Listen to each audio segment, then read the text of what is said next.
Amém. Jesus Cristo é o Senhor.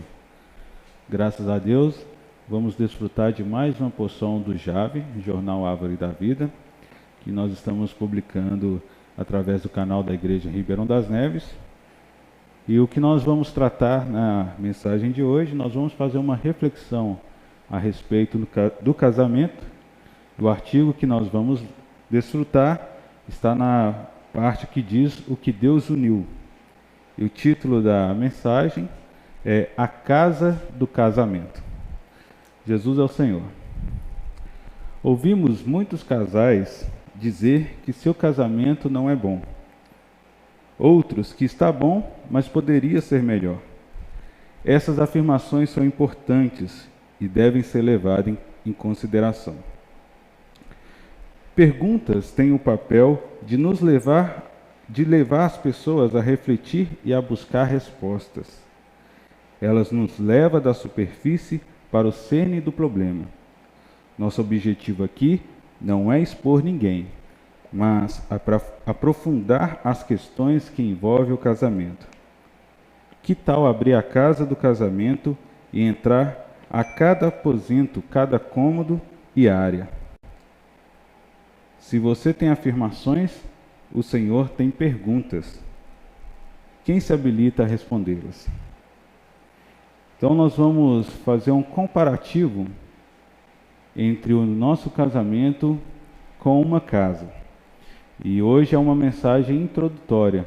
Ainda haverá mais mensagens para nós tocarmos mais, entrar mais para dentro desse assunto e fazer essa analogia como a nossa casa e o casamento. Nós sabemos que para uma casa ficar de pé é necessário que haja um bom firmamento, um bom fundamento, para que a casa seja construída e tudo se fica edificado como um lar, né? Que pode acontecer vários intempéries ao redor, mas a casa permanece em pé por causa do seu bom fundamento. Então essa casa, sobre um bom fundamento, ela resiste todas as intempéries e adversidade que acontece ao redor. Então a casa ela precisa estar bem protegida, bem fundamentada. E isso, no casamento, a responsabilidade do casamento está bem consolidado, bem ajustado e edificado, a responsabilidade é toda do casal. O casal precisa manter comunhão, andar na luz, desfrutar da graça do Senhor e entre eles resolverem as pendências que vão acontecendo ao longo do dia, da semana, resolverem entre si essas pendências para cada vez mais ficar livres para servir o Senhor com alegria, para edificar a igreja. Então a mensagem de hoje nós vamos fazer algumas reflexões, nós vamos transmitir algumas perguntas e nós, como cônjuges, temos a responsabilidade de ser sinceros e responder diante do Senhor essas perguntas. Eu espero que você esteja vendo essa mensagem com o seu cônjuge. Assim os dois podem ganhar e terem comunhão a respeito desse artigo. Não deixem essa oportunidade passar. O Senhor está nos chamando a ter comunhão, a entrar na luz do Espírito, a desfrutar da graça do Senhor. Não é uma questão de expor o nosso casamento, a nossa comunhão, mas é o Senhor trazendo luz para que não haja entre nós nem nada que venha nos atrapalhar ou nos impedir de avançar para o reino, para a glória do Senhor. Então nós vamos fazer algumas perguntas e você procura responder fiel, né, a essas perguntas, que com certeza com a comunhão o Senhor vai trazendo luz. Então a primeira pergunta: como anda o seu casamento e que nota você daria a ele? Como anda o seu casamento e que nota daria a ele? Será que meu casamento poderia levar uma nota 2, 5, 10? Que nota você dá ao seu casamento? Onde foram parar as palavras bonitas ditas para o cônjuge no dia do casamento? Todos nós fizemos votos, né, quando casamos, principalmente se casamos perante a igreja, nós ali abrimos o nosso coração, né, motivados, emocionados, e declaramos voto ao nosso cônjuge. E o mais importante, ao nosso redor, tem sempre várias testemunhas que lembram, né, das coisas que falamos, dos votos que fizemos. E claro, votos sinceros de coração, que está ali apaixonado, envolvido pelo cônjuge, ali, quando o Senhor escuta aqueles votos, o Senhor prontamente abençoa o casamento. Não existe nenhum casamento com votos sinceros que não foi abençoado pelo Senhor. Mas o tempo vai passando, e onde foi parar aquelas palavras bonitas? Será que você e seu companheiro ou sua companheira têm refletido a respeito das coisas que foram ditas perante o altar do Senhor, dos votos que foram feitos? Será que vocês conseguiram manter essa comunhão gostosa de se alegrar com a pessoa amada? Ó Senhor Jesus. Pergunta 3. Você ora por seu casamento? Você dedica um tempo em oração a favor de seu casamento? Orando para que o Senhor venha trazer luz, trazer graça, nos aperfeiçoar, porque é o ambiente para que nós possamos ser aperfeiçoados. O primeiro ambiente é a nossa casa. E o viver da igreja completa essa transformação que pode haver em nosso casamento. Só que é necessário oração. As questões do dia a dia não tem outro motivo a não ser nos levar a orar. Das coisas mais simples às mais difíceis, todo momento nós precisamos estar levando em oração. Ó Senhor Jesus. Pergunta 4. Você lê a Bíblia com o seu cônjuge?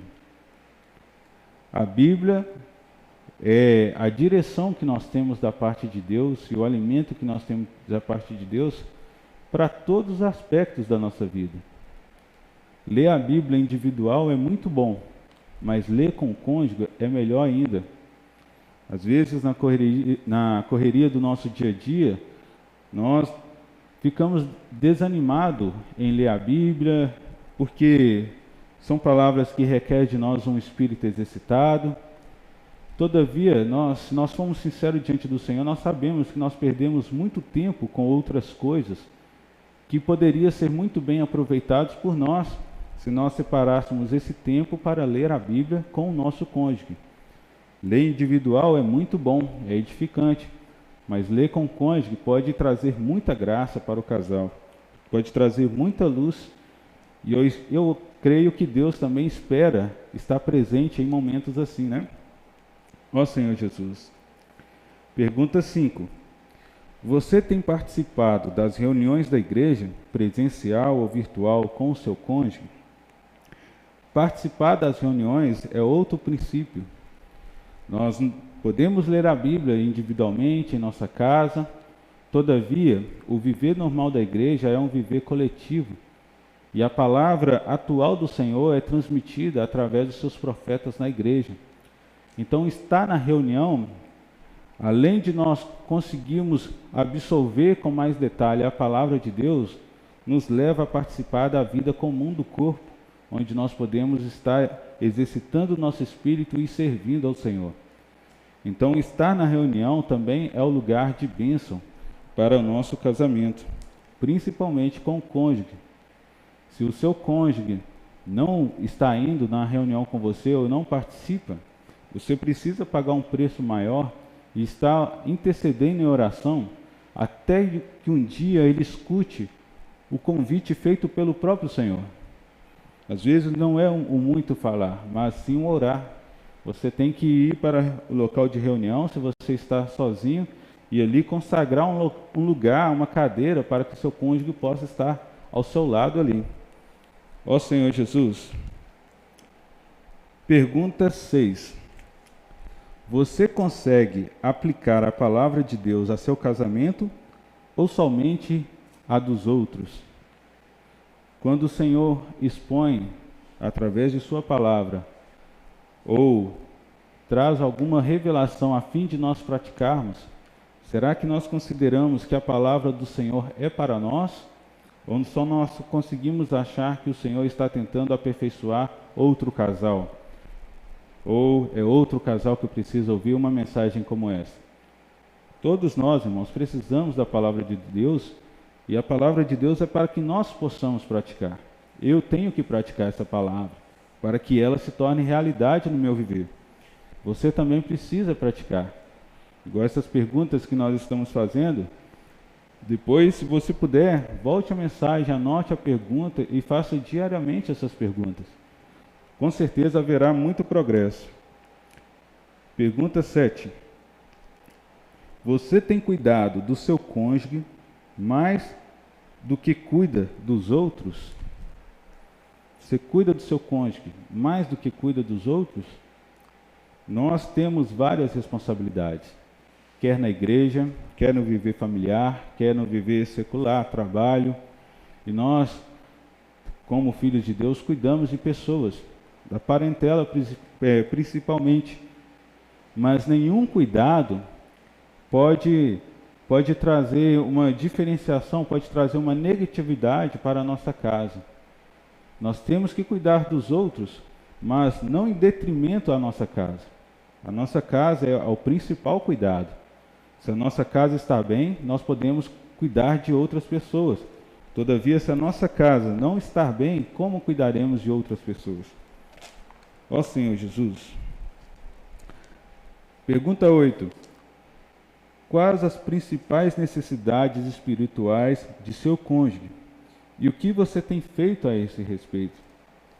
Você já conseguiu perceber qual é as necessidades espirituais do seu cônjuge? As necessidades físicas são mais fáceis de ver, mas e as necessidades espirituais? Você consegue entender quando o seu cônjuge está chateado, com algum problema, ou está com dificuldade de desfrutar do Senhor, ou está com dificuldade de orar, está com dificuldade de ler a Bíblia? E percebendo essas dificuldades, essas necessidades espirituais, você tem promovido, tem feito algo para que ele consiga desfrutar e voltar a desfrutar de maneira normal?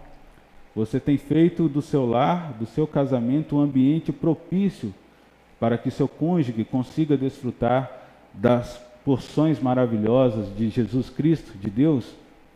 Como tem sido o seu viver familiar? Perceber as necessidades requer de nós muito afinco, muito empatia entre nós e o nosso cônjuge. Quanto mais nós desenvolvemos isso, basta apenas um olhar ou uma palavra, você já vai entender a necessidade de levar o seu cônjuge a desfrutar da presença de Deus. E percebendo isso, nós temos que promover o ambiente para isso. Às vezes chamar ao canto à parte, ler a Bíblia, orar, entrar para dentro de um quarto e chamar para a comunhão, promover ambientes para desfrutar da palavra de Deus. Ó Senhor Jesus. Pergunta 9. Você participa da vida de seu cônjuge? Planos, trabalho, estudo, famílias, alegria, tristeza, conflitos, dificuldades e problemas? Você participa da vida do seu cônjuge? Todos nós enfrentamos essa dificuldade. E às vezes nós temos dificuldade de expor o que nós estamos sentindo para o nosso cônjuge, com medo de algum tipo de represália ou com medo de não ser entendido. Nós não podemos deixar de chamar o nosso cônjuge a participar da nossa vida. Se temos alguma dificuldade no trabalho, na escola, no dia a dia, nós temos que nos abrir à comunhão e falar. Se estamos com problemas, igual na família, igual diz aqui, tristeza, conflito, se o nosso cônjuge não percebe, nós temos também que abrir para falar a respeito desses assuntos, a levar o nosso cônjuge a participar da nossa vida. Porque, na verdade, tudo que nós estamos passando, o nosso cônjuge também sofre, e às vezes sem perceber. 10ª pergunta. Seu casamento está apoiado sobre qual fundamento? Então, essa primeira parte nós falamos de alguns fundamentos, algum princípio. Mas seu casamento está apoiado sobre qual fundamento? Existe um fundamento que é a palavra de Deus. E o Senhor Jesus Cristo, Ele é o arquiteto e construtor de uma vida normal, a vida normal da igreja. Então nosso fundamento precisa ser a palavra de Deus. Nós não podemos apoiar em outro tipo de argumento, como conselhos, outros tipos de discussões, os modelos que o mundo oferece, os relacionamentos aí fora. Nada disso irá consolidar o nosso casamento, estruturar o nosso casamento. A única forma de fundamentar o nosso casamento é a palavra de Deus. Mas o que o Jave quer mostrar para nós aqui nessa noite é que nós devemos fazer isso juntamente com o nosso cônjuge. O casamento é um relacionamento de confiança, de amor, mas também é uma forma que nós temos de pagar um preço. Nós temos que pagar um preço para que a nossa vida familiar flua de maneira bem e ordenada. Ó Senhor Jesus! Então, até aqui nós falamos do fundamento dessa casa, do casamento. Agora nós vamos falar da fachada dessa casa. Fizemos perguntas entre os casais e agora nós vamos refletir como que as pessoas têm nos visto. Toda casa tem fachada. Muitas vezes uma casa é bonita na fachada e também no interior. Algumas vezes só na fachada. E seu casamento, como é? Como é o seu casamento? Então, a primeira pergunta sobre a fachada. Que impressão as pessoas têm de seu casamento? Quando as pessoas olham para você e seu cônjuge, que impressão que elas têm?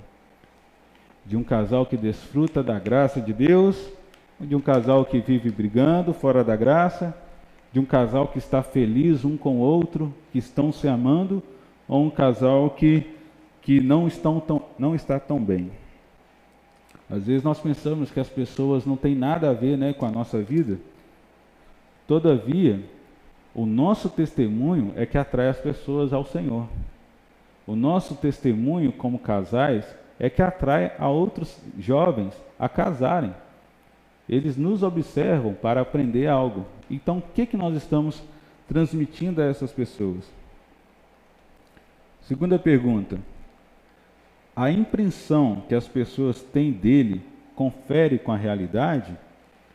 O que as pessoas veem em você e seu cônjuge é a verdade? Tem realidade? É a mesma coisa? O que eles veem na frente deles e o que é visto no casamento tem a mesma realidade? Ó Senhor Jesus. Pergunta 3. Qual é a realidade do seu casamento? Qual é a realidade do seu casamento? Então, isso é uma pergunta pessoal. O que é verdade no meu casamento? Será que quando eu falo a palavra de Deus e falo de Deus a outras pessoas, isso é real no meu casamento? Quando eu aconselho a outra pessoa, isso é real no meu casamento? Ó Senhor Jesus. Pergunta 4. Como você gostaria que ele fosse? Como você gostaria que seu casamento fosse? Pergunta 5. Que você gostaria que ele tivesse e não tem? Que falta no seu casamento? Que falta na relação do casal? Pergunta 6. Que você gostaria que ele não tivesse e tem? O que entrou no nosso casamento que hoje gera um certo tropeço para nós, que está no nosso casamento, nós gostaria que não tivesse no nosso casamento, que nós queria que o Senhor tirasse? Ó Senhor Jesus. Pergunta 7. Como você gostaria que as pessoas o descrevessem? Se outras pessoas fossem perguntadas a respeito do seu casamento, como você queria que elas descrevessem a respeito dele? Ó Senhor Jesus. Pergunta 8, uma pergunta importante. Quanto você está disposto a mudar a fachada do seu casamento? Quanto você está disposto a mudar a fachada do seu casamento? a mudar a forma que o seu casamento está sendo visto. Pergunta 9. Que fazer para que a bonita fachada de seu casamento seja igual ao interior? A fachada, ela pode ser bonita, mas o interior também precisa acompanhar a fachada. Seu casamento precisa ser belo de todos os ângulos. Então, o que temos que fazer para melhorar essa fachada? E a pergunta 10ª.